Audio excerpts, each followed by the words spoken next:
Hello friends, स्वागत है आपका हमारे यूट्यूब चैनल पढ़ते रहो। मैं नवीन कुमार एक बार फिर से आप सभी को अपने यूट्यूब चैनल पर स्वागत करता हूं। दोस्तों, आज हम लोग बात करेंगे आईटीबीपी यानी इंडो तिब्बतन बॉर्डर से पुलिस फोर्स में एक वैकेंसी निकली है जो कि 10वीं पास पर सभी जाति के उम्मीदवारों के लिए ऑल इंडिया भर्ती है। आज हम लोग उसके बारे में मैं आपको बताता हूँ। जल्द से जल्द फॉर्म भर दीजिएगा। इस पर सारी चीज़ बात करेंगे। क्या पोस्ट है, पोस्ट का नाम क्या है, कितने पोस्ट है, कैटेगरी वाइज कितनी पोस्टें हैं और कब से ऑनलाइन फॉर्म भरा जाएगा और आपकी हाइट क्या मांगी जाएगी, आपके रिटन एग्जाम में क्या पूछे जाएंगे। दोस्तों, देर न कर करके मैं डायरेक्ट अब अपने आज के इस फॉर्म के बारे में हम लोग जानते हैं। दोस्तों, अगर आप मेरे चैनल पर पहली बार है तो आप मेरे चैनल को सब्सक्राइब कर दें और बेल आइकन को दबा दें ताकि डेली अपडेट आपको मिलती रहे।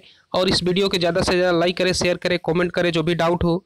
दोस्तों, इससे पहले भी जितना भी मेरे वीडियो है उसको भी जा करके आप प्लेलिस्ट में देख सकते हैं जो कि आपके महत्वपूर्ण है। आज हम लोग इसमें बात करेंगे क्या क्या पूछेगा, कब कब तक ये वैकेंसी होने की संभावना है।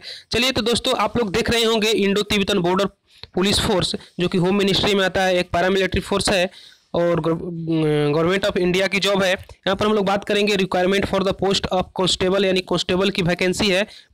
एनिमल ट्रांसपोर्ट का है, ठीक है, जो कि ऑनलाइन, सिर्फ इसमें ऑनलाइन फॉर्म भरा जाएगा, ऑफलाइन नहीं भरा जाएगा। आप यहाँ पर देख सकते हैं एप्लीकेशन फॉर द, और इसमें सबसे बड़ी बात है कि मेल और फीमेल दोनों भर सकते हैं और ये ग्रुप सी की जॉब है, ठीक है। एनिमल ट्रांसपोर्ट कांस्टेबल यानी ग्रुप सी की है, ठीक है।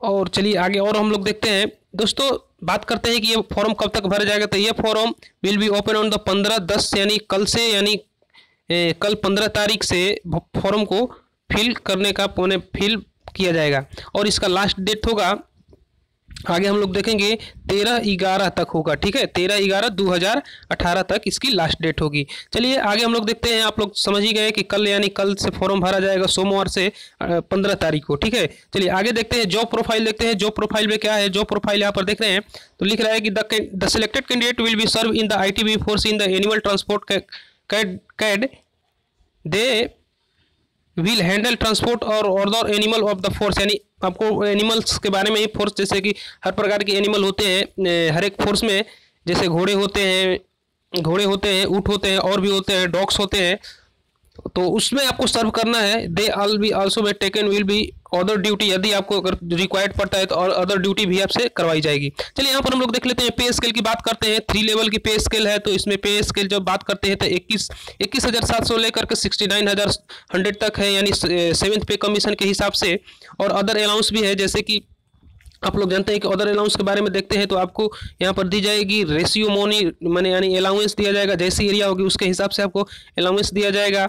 ये और आपको मेडिकल दी जाएगी, आपको पेंशन सिस्टम भी दिया जाएगा। डिफेंस कंट्रोल से न्यू पेंशन सिस्टम जो लागू हुआ है तो वो भी आपको मिलने वाली है। चलिए नेक्स्ट हम लोग देखते हैं, यहाँ पर देख लेंगे वैकेंसी के बारे में। वैकेंसी कितनी है, तो टोटल पोस्ट जो है 85 गो है। टोटल पोस्ट जो है 85 गो कांस्टेबल एयरमैन ट्रांसपोर्ट के। और मेल की बात करें यहाँ पर तो मेल के अनरिजर्व के 36 है और फीमेल के 7 है, ठीक है, 7th है। और एससी एसटी के बात करते हैं, मेल में तो 11 गो है एससी का और एसटी का 5 है, ओबीसी का 20 है, यानी टोटल 72 सीटें हैं मेल के लिए। टोटल 72 सीटें मेल के लिए हैं। और यहाँ पर फीमेल के लिए अगर बात करते हैं तो 7 गो अनरिजर्व कैटेगरी से है, 2 गो एससी के है और एक जो है एसटी का है, एक जो है एसटी का है और 3 जो है ओबीसी का है, यानी टोटल महिलाओं का सीट जो है 13 गो है, 13 है, ठीक है। चलिए आगे हम लोग जब बात करते हैं कि एज लिमिट की बात करते हैं तो आपका एज 18 होना चाहिए, 18 से 25 के बीच में होना चाहिए जनरल कैंडिडेट का। और आपको अगर क्वालिफिकेशन की बात करें तो आप मैट्रिक पास होना चाहिए या अथवा उसके समकक्ष होना चाहिए किसी भी सरकारी बोर्ड से। चलिए आगे की हम लोग बात करते हैं, आपका एज जो है, एज आपका होना चाहिए 14/11/1993 से लेकर के 13/11/2000 के बीच की होनी चाहिए। और इसमें एससी एसटी को, इसमें ओबीसी को 5 वर्ष, एससी एसटी को भी छूट दी जाती है, जो पहले बेसिस पर दी जाती थी उसी पर छूट मिलेगी आपको। चलिए आगे हम लोग बात करते हैं, जैसे यहाँ पर देखिए एससी एसटी को 5 वर्ष और ओबीसी को 3 वर्ष की छूट मिलेगी। एक सर्विसमैन, यहाँ पर एक सर्विसमैन की भी सीटें हैं जो कि एक सर्विसमैन के 3 साल की छूट है। चलिए आगे हम लोग देखते हैं,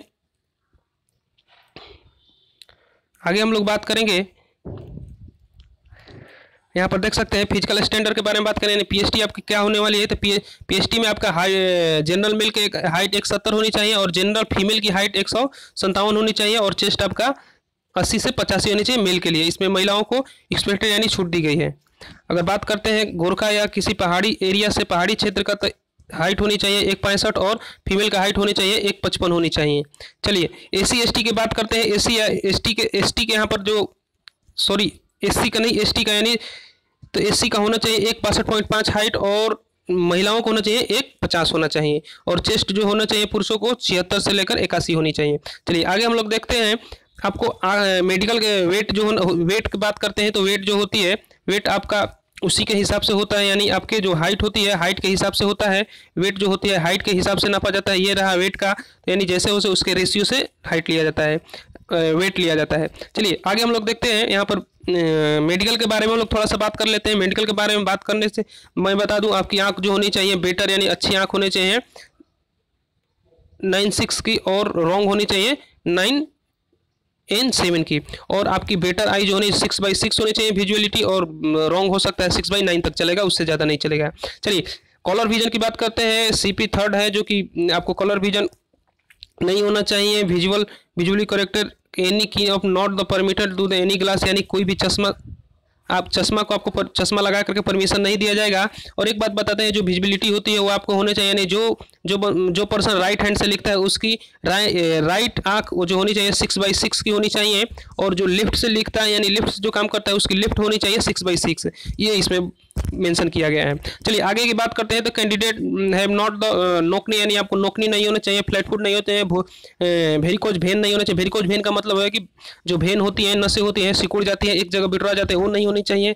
सिगरेट्स इन द आई नहीं, आई में मैंने कोई प्रॉब्लम नहीं होनी चाहिए।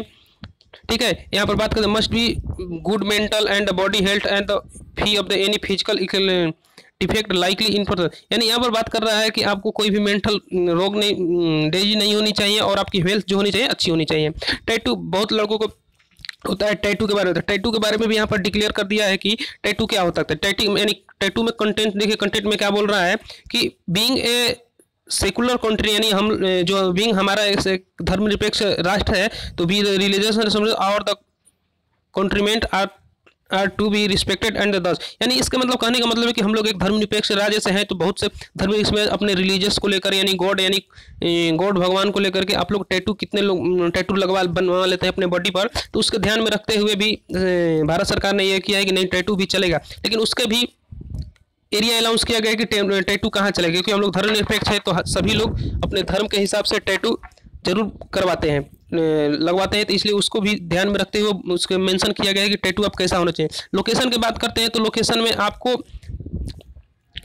सैल्यूट करते समय बॉडी पर आपका टैटू नहीं दिखना चाहिए और बॉडी पर टैटू नहीं दिखना चाहिए, और आपका टैटू का साइज भी होना चाहिए, यानी टैटू का साइज होना चाहिए 1/4, यानी जहां भी आप करते हैं उस बॉडी का 1/4 हिस्सा में ही सिर्फ टैटू रहना चाहिए। चलिए टैटू की बात हो गई, आगे हम लोग देख लेते हैं हाउ टू कब से कम फॉर्म भरा जाएगा। तो मैं पहले ही बता दूं है कि कल यानी 15/10 ले फॉर्म स्टार्ट होगा और आपका 13/11 तक फॉर्म भरा जाएगा, 13/11/2018 तक फॉर्म भरा जाएगा। तो आप लोग इसी बीच में जल्दी भर लीजिए, क्योंकि अगर शुरुआती में ही फॉर्म भर लेना चाहिए, क्योंकि बाद में क्या होता है बहुत सारे का प्रॉब्लम होती है और इसमें क्या होता है कि साइट काम नहीं करती है तो फिर फॉर्म छूट जाता है, तो आपको पहले ही फॉर्म भर लीजिए। ठीक है, बात करते हैं एप्लीकेशन फ़ी के। तो एप्लीकेशन फ़ी जो है 100 रुपये है, यानी 100 रुपये सिर्फ लगेंगे। इसमें भी fee of the expected for the यानी female ex serviceman candidate belonging तो यानी फीमेल के जो है छूट रखा गया है, फीमेल का कोई फीस नहीं लगेगा, SC ST का कोई फीस नहीं लगेगा, एक सर्विसमैन का कोई फीस नहीं लगेगा। चलिए आगे देख लें सिलेक्शन प्रोसेस। सिलेक्शन प्रोसेस में क्या होगा, सबसे पहले आपका PST होगा, सबसे पहले आपका PST होगी, उसके बाद PET होगी और उसके बाद आपको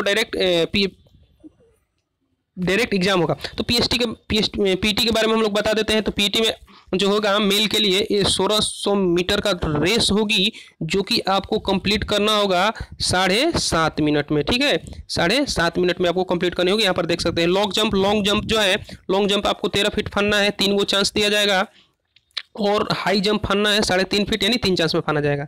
ठीक है, इतना हुआ। उसके बाद रिटन एग्जाम होगा। रिटन एग्जाम में बात कर लेते हैं। रिटन एग्जाम में क्या क्या होगा, तो आपका जनरल नॉलेज से आपका 25 क्वेश्चन रहने वाला है, जो कि यहाँ पर देख सकते हैं। जनरल नॉलेज से आपका 25 क्वेश्चन रहेगा और 25 मार्क्स की रहेगी।